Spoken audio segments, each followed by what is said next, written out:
மே 5 வணிகர் தினம். வணிகர்கள் தங்கள் உரிமையை பெற்ற தினம். 5/5/2025 42வது வணிகர் தினம். 1983 ஆண்டு நுழைவு வரியை எதிர்த்து வணிகர்கள் போராட்டம் நடத்தி வெற்றி பெற்ற நாள். இந்த போராட்டத்திற்காக வணிகர்கள் சிறை சென்ற நாள் மே 5.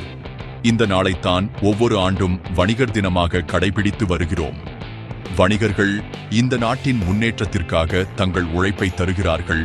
வணிகர்களின் உழைப்பை சுரண்டும் வண்ணம் நாட்டை நிர்வகிக்கும் மத்திய அரசு மாநில அரசாக இருந்தாலும் அதை எதிர்த்து சிறைச்சாலை வரை சென்று தங்கள் உரிமையை போராடி பெறவும் தயங்க மாட்டார்கள் என்பதை நாட்டுக்கு உணர்த்திய நாள் மே 5.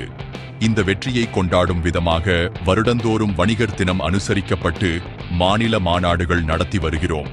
1983 ஆண்டு தொடங்கி தனது செல்வாக்கை, தனது ஆளுமையை, தனது அரசியல் பலத்தை தனக்காக, தனது குடும்பத்திற்காக பயன்படுத்தாமல் வணிகர்களுக்காக, சில்லறை வணிகத்தில் அந்நிய முதலீட்டுக்கு எதிராக தொடர்ந்து சுதேசி கொள்கை, ஆன்லைன் வர்த்தகம் எதிர்ப்பு என வணிகர் நலனுக்காக தனது வாழ்நாள் முழுவதும் போராடியவர் சுதேசி நாயகன் வெள்ளையன். அவர்களின் போர்ப்படை தளபதியாக செயல்பட்டு பல போராட்டங்களை கண்டு 125 நாட்களுக்கு மேல் சிறை சென்ற வணிக போராளி கொளத்தூர் தா. ரவி அவர்களின் தலைமையில் செங்கல்பட்டு மாவட்டம் மறைமலை நகரில் 5/5/2025 அன்று 42வது வணிகர் தினம் தமிழ்நாடு அனைத்து வணிகர் சங்கங்களின் பேரமைப்பின் 7வது வணிகர் சங்க மாநாடு.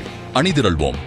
வணிகர் ஒற்றுமையை பறைசாற்றும் மாநாடாக, வணிகர்களின் வலிமையை உணர்த்தும் மாநாடாக, ஒட்டுமொத்த வணிகர்களின் உரிமையை பெறுவதற்கு ஒன்று கூடுவோம். மறைமலை நகரில் MIT வேல்முருகன், MIT கேட் வியாபாரிகள் சங்கம் பொதுச் செயலாளர், தமிழ்நாடு அனைத்து வணிகர் சங்கங்களின் பேரமைப்பு மாநில துணைத் தலைவர்.